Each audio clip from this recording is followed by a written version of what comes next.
Hi everybody, I'm Bree the Plant Lady, checking in with a St. Patrick's Day weekly garden tour. Here in central North Carolina, there is no denying that spring is in full swing. As you can see behind me, red buds are blooming, forsythia is in flower. Actually, the peaches have burst into bloom, and hopefully that means we will remain frost-free, although you can tell that it's actually a bit chilly today.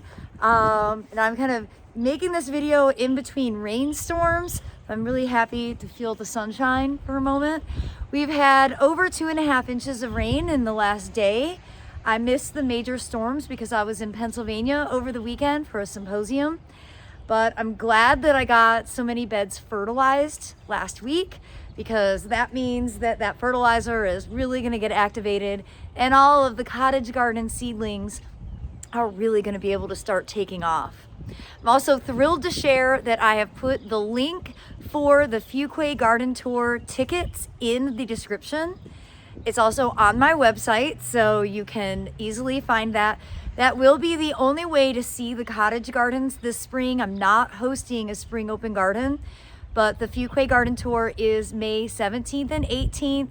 And again, all the details, you can just click that link and get all the information you need. So without further ado, let me go ahead and turn this camera around. Well, here at the bed under the big taxodium, this is probably the most dramatic change from one week to the next. You can really see how large those larkspur are getting, how big the poppies are getting. Again, I don't thin. I let the plants fight it out. They always figure it out for themselves. You don't have to play an active role in, thinning things around. The strongest will survive. That has been my experience over the last 25 years, and I highly recommend just following and taking that advice. Here you could see is a pretty good mix of poppies and larkspur, which is always my real goal, because I think having diversity makes everything look more interesting. And I'm just really, really pleased. I know this bed is gonna look awesome for that garden tour on May 17th and 18th. We just had a massive downpour, and just showing you, you can see the water flow patterns through this bed. This is, it's a brand new bed. Really good to see where the water flows and then where it pools. And of course, no plants really want to be in standing water. I don't think that water will stand for very long, but it's a good thing to actually capture, to be able to accurately show you. So when I do start planting this bed out with more permanent things, I can do a better job of getting plants in that will absorb water and prevent this sort of erosion and runoff that you can see very clearly happening here. Obviously, the native sand is surfacing in areas, and the soil cube is just floating to the lowest point in the bed. Well, I love to see a little bit of blue sky, and this is the red barren peach, which does produce edible peaches, but not super reliably.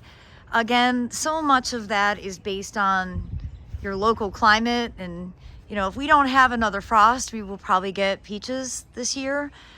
Well worth growing just because the flowers are so beautiful. See if I can't get up close, give you a better view of what the flowers look like. Sorry, the lighting is really weird right now, but I do love flowering trees. Peaches are certainly a beautiful plant to be able to include in the garden. And underneath, I've not done any weeding here. Actually did not get this bed fertilized. And I don't think I'm going to fertilize it. It's always good to have a control, see the difference, whether the fertilizer is really helping or not. Usually does help to some degree. But again, good ground plane coverage. Of course, there are weeds mixed in. That's sort of the great inevitability. I only have today and tomorrow at home this week. I don't get back until Monday. So maybe when I get home, I'll be able to devote some time to actually getting this bed kind of cleaned up just a bit. Really just trying to prevent some of these undesirable plants from setting seed and perpetuating for the next season. I did fertilize this bed and got some fava beans and some broccolis added. You can see that the seeds that were sown on February 5th are really starting to grow out fast now, which is great. And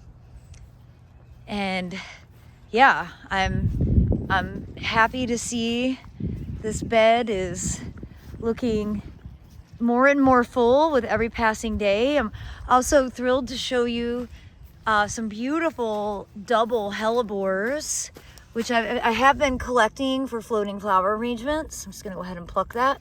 And aha, look what I see here. My arch nemesis, cleavers. Go ahead and get that. And see, they like to grow really inconspicuous areas where it's hard to see. But get these before they set seed. And look at this beautiful, more mature double hellebore, making a St. Patrick's Day inspired floating arrangement. So these will just go and get floated. And here we've got that St. Patrick's Day floating arrangement. Go ahead and add these couple. Oh yeah, so beautiful. Absolutely my favorite way to enjoy the hellebores. You get these mixed up a little more so that all the same color isn't in the same groupings.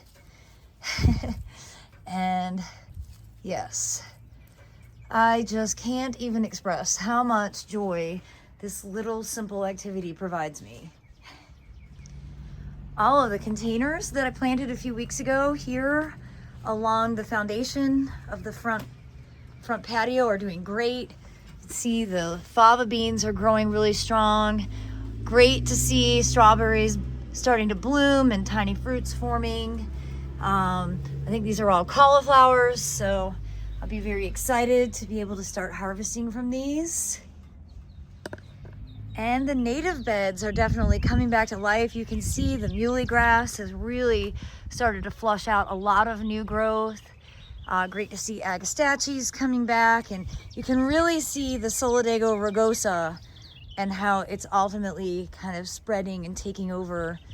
I suspect this bed will be predominantly Solidago and pycnanthemum.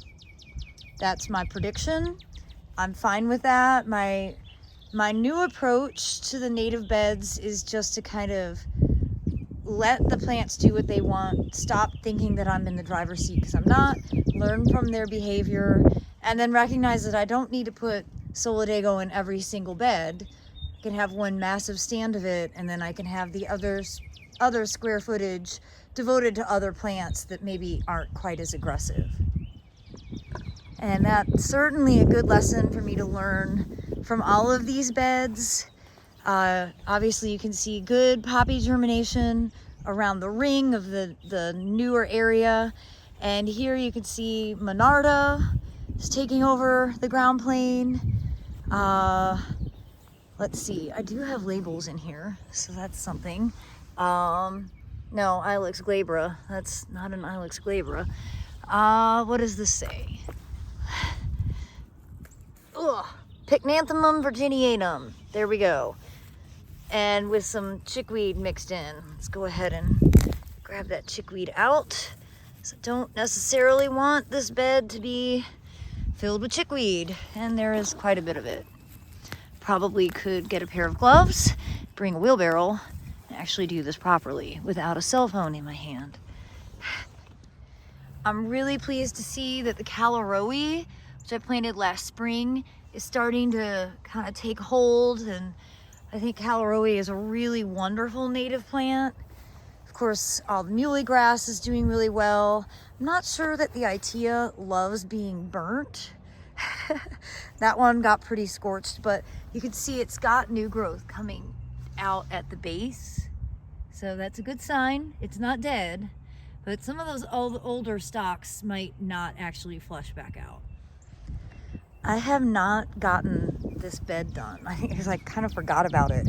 And I definitely need to. I've got to dig out all this grass that's along the inner edge. And I do have soil cube coming week after next. So I'll be able to put down more soil cube. And I'm not actually going to plant anything. I just think these beds need to be bigger so that the plants that are on the edge don't like flop out into the grass. I'm sure that I'll compulsively collect more stuff because that's what I do. But right now the thought is that I just need these beds to be bigger to allow what's currently planted in them to sort of naturally expand and not get in the way of the lawn mowing. And I was at a wonderful conference in Lycoming County, Pennsylvania, Williamsport, and the theme really was sort of about embracing nature, bringing nature back. And there was a lot of discussion about turf, and really my stance on turf is we don't need as much as we have, but turf does still have a role in your landscape and garden. And like for me, we have a lot of events where we have groups of people and we need somewhere to stand, and grass is easier to maintain than mulch. So I'm not anti-turf, but I do constantly in my mind think like, how can I reduce the amount of turf to make the grassy areas seem more purposeful rather than just sort of the default. And it was great to be at this conference with 3 other speakers who we all really kind of echoed each other's approach to gardening and horticulture. And well, I think hopefully the audiences really got a lot from the experience. I know I certainly did.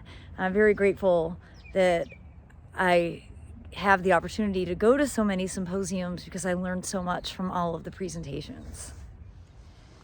Well, I mentioned that we've gotten rain, and I guess we had a big thunderstorm while I was gone, and that has literally made everything start to green up. And you can actually see that in the turf. Last week, everything was super beige, and literally in 24 hours, things are greening up. And also things like forsythia, they're flushing out the foliage, and so the flower display is kind of a little less impactful. It's all happening really fast. There's no stopping it now. Speaking of no stopping it, Pycnanthemum muticum, perennial plant of the year. It's an awesome plant, but it is a very capable spreader, and it is absolutely doing its job. Probably didn't need to plant it with a bunch of other things because it's gonna end up smothering everything else out. But, you know, I knew better. I still did it. What do you say to that? But it's a great plant in the mint family. It does run, but deer don't eat it. It's really an important plant for pollinators. All right, I have not dealt with the wave, so we're just gonna continue to ignore it. Maybe next week. And I haven't actually looked here at this bed. You can see the daffodils are definitely coming to an end. And I did fertilize this bed. I'm still, hope springs eternal, hoping to see some poppy germination, though I don't think that's going to be reality. I am very grateful for the bachelor buttons and the larkspur, which has self-sown, because that's really going to be the thing that makes this bed interesting. I am going to bring a bunch of containers out and place them in the open areas. So that'll be that's just one strategy for making a bed look more interesting than it actually is. And I did that last year and it worked out great. And I think that's probably gonna just have to be my approach, because yeah, I'm very disappointed that all the poppies that I bought from seed suppliers had basically 0 germination rate. And as we walk along here, again, all of this did get fertilized, so I'm excited for the stuff to really start jumping. I did fill in some open spaces with things like fava beans. And of course, we've got some good poppy germination. That is California poppy, that's a corn poppy, that's cilantro. Those are all breadseed poppies back there, all breadseed poppies here. So though this bed isn't very big, I think that it's going to be a really impressive space for that open garden or for the Fuquay garden tour on May 17th and 18th. One of the most spectacular formal double camellias is in bloom. This is Stellar Sunrise, which is the solid pink sport from April Dawn. It's a very cold hardy variety. So for people in zone 6, you can actually grow this pretty successfully. and it's just an absolutely spectacular flower, not only to be on the bush, but also to bring in to make floating arrangements. Well, it's obviously blueberry flowering season. You see lots of flowers are fully open with tons of buds ready to open at any moment. And it's always an exciting time. We'll have a lot of busy bees.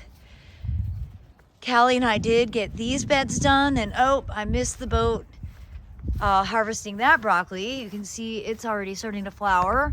That's fine. I'll let it flower and go to seed. I'll collect the seed. But I do have some nice, smaller than ideal, but they're still ready to be eaten. And I would like to have some broccoli. So I think I'm looking at dinner right now.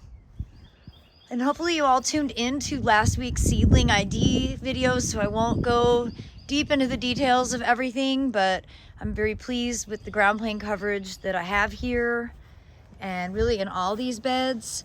I'm especially grateful for the self-sown poppies because those are probably going to be the most impressive things for the garden tour. See, the phlox paniculata bright eyes is growing very rapidly. I usually do a hard chop on that around Memorial Day, and that helps prevent it from getting so tall that it all flops over when it's flowering later in the summer. And let's see, sassafras is starting to flower. These are all self-planted. You can see they're in tight bud right now. These should be in bloom really for next week. And happy to see more tulips are flowering. And we had gotten this bed fertilized and BT'd really thoroughly. And now, because we've had so much rain, I'm going to need to reapply the BT because the caterpillars are absolutely voracious and they will completely eat all of this broccoli. And I do not grow broccoli to feed caterpillars. I grow broccoli to feed myself. So I'm going to go ahead and check the forecast and see if we have more rain. I'll wait, but I'd like to get this protected as best I can. Because this is the time of year where the cabbage worms can really take you off guard. Well, everybody, I realized I recorded a really long weekly garden tour, so I'm going to go ahead and split it in two. So I hope that you will tune in tomorrow to watch the second half of my St. Patrick's Day weekly garden tour, right here from my gardens in Fuquay, North Carolina. As always, thanks so much for watching, and happy gardening, everybody.